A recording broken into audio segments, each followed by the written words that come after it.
pagka core values, yun yung parang pinaka-body nila, parang backbone nila. Yun nga na parang i-hire ko tong, hindi, parang pagka-hire sa'yo, knowing these core values, yun dapat yung ipakita mo sa company kasi yun yung nakaset. Hindi, parang something like it talks about standard. Well, hindi naman standard kasi pinakamahirap siyang behavior, isa sa pinakamahirap baguhin sa tao. Pero kapag ka wala kang kumbaga standardized na core values, kung wala kang given na core values dun sa company mo, paano yung mga tao, paano ba? Paano sila mag-grow? Hindi sila mag-grow kapag ka stagnant lang sila. Kumbaga, for example, me, I don't have this kind of leadership in me kapag ka on the first time you hired me. Pero since we have this kind of core value that talks about leadership, I can be a leader myself kasi while the company is giving me some loads of work, they're also training me how to be a good leader. Tsaka parang hindi lang company yung mismo nade-distinguish. I mean, hindi lang company yung nabibigyan mo ng identity, kundi yung mga people behind that company.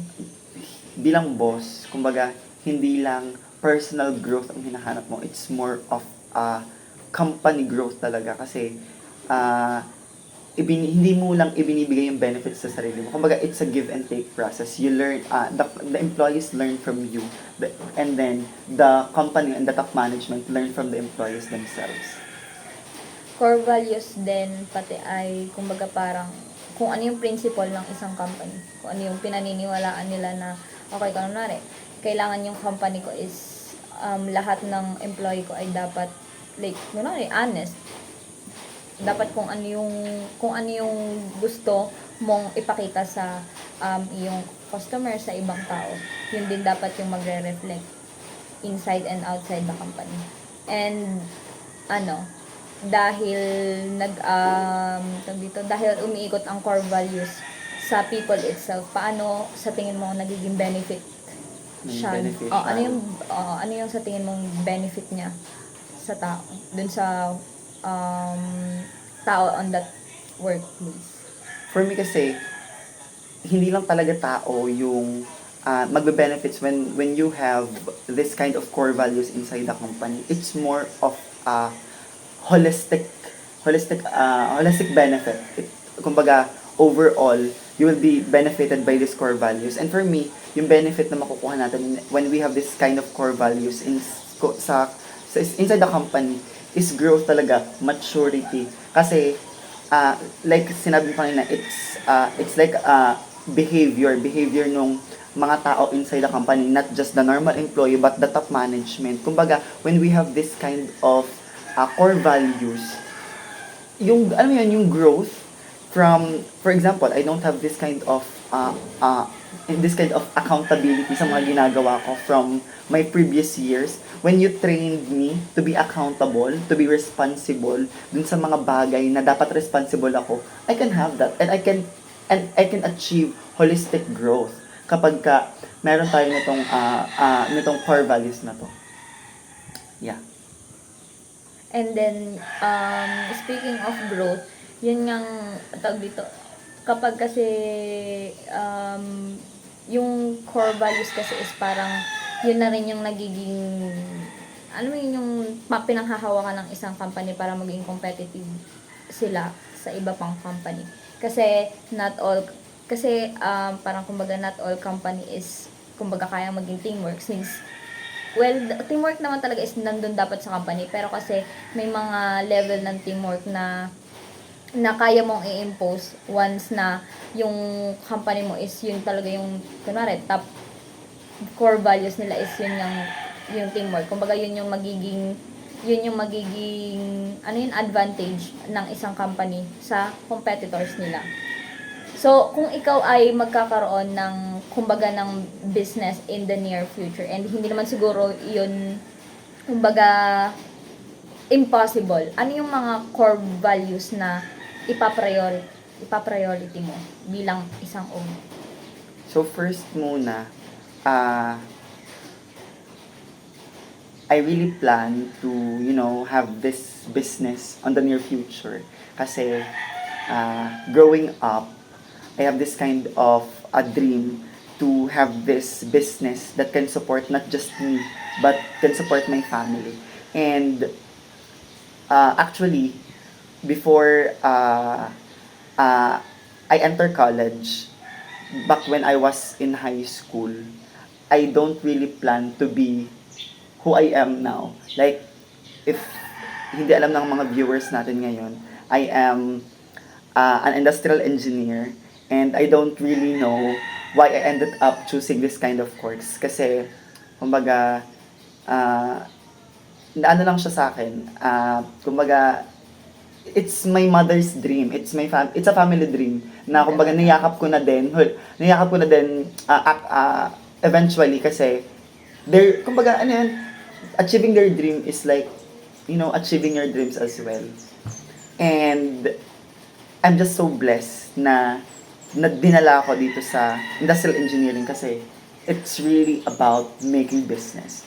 And we were built to we were built by this knowledge, by the concept, ideas of building a business, not just on the financial side, like the accounting side, but we were also benefited nung course namin sa internal, like the processes, management, operations, na really, I think it's an advantage. So, I really plan to have this kind of business in the near future. And to answer your question, if I will have this business when, in the near future, I think, yung ipapriority ko na core value sa company ko, number one is this driving force of IE, of industrial engineering. This what we so-called Kaizen. Kaizen is a Japanese term that means good change, or or in simple terms, it's a continuous improvement.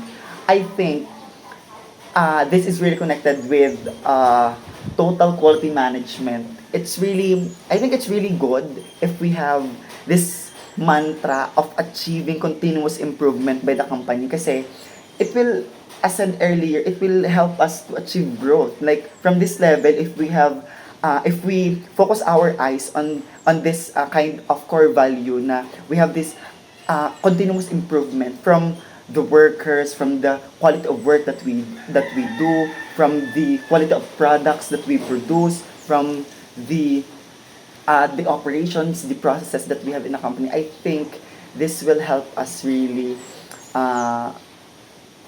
as a whole, not just as yourself bilang ikaw yung mag-i-impose nitong kind ng core value nito, but it will help you holistically. Then secondly, I want to really have this core value. The next is quality. I mean, Parang hindi lang siya quality sa product, kundi quality nung gumagawa. Yeah. Expertise. I mean, if we have this kind of quality, if I will be first step kasi everything starts with the hiring process. Kasi you can't have people inside the company if you Walang hiring if you don't have this hiring process. I mean, if I will be choosing people for my company, I mean, it will be quality people. I mean, that's why we have this kind of job interviews where we select people, no? I think that will start it. Quality people. And I think when we have this kind of quality, talagang it's not just on the work, like you said, it's not on the product. I think it's the quality that roams around the environment of our company. Na, alam mo yun, for example, we have, nasa production tayo. Kapag ako, I will inspect or I will be a quality inspector sa, Observe. 'di ba? Parang, it's not, kung sa iba, pwede kong palampasin yung mga small kinds of defects dun sa company na, it will be usable pa rin naman even without, even with the small defects. But, if we have this kind of mantra of having this kind of quality dun sa business natin, di ba? Hindi lang loob ng company yung masasatisfy natin, but our end user of the customers.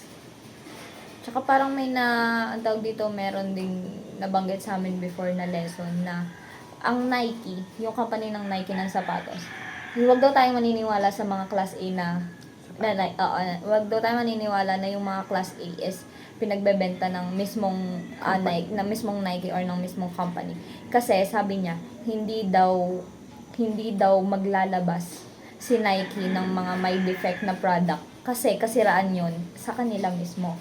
Parang kumbaga, ang product nila kung may defect, kanila lang yun. Parang siguro sila nang bahala kung paano waste management ang gagawin nila doon. Pero hindi daw nila yun para pailabas sa tao and para ipagbili sa like lower price. Yeah. Parang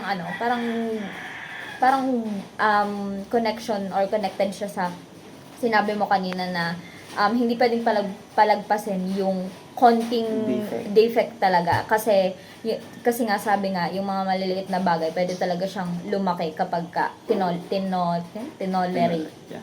I mean, having the kind of reputation that Yes. Nike built over the years, yung sinabi mo kanina, they will not let this single defect tarnish that reputation that they built, no?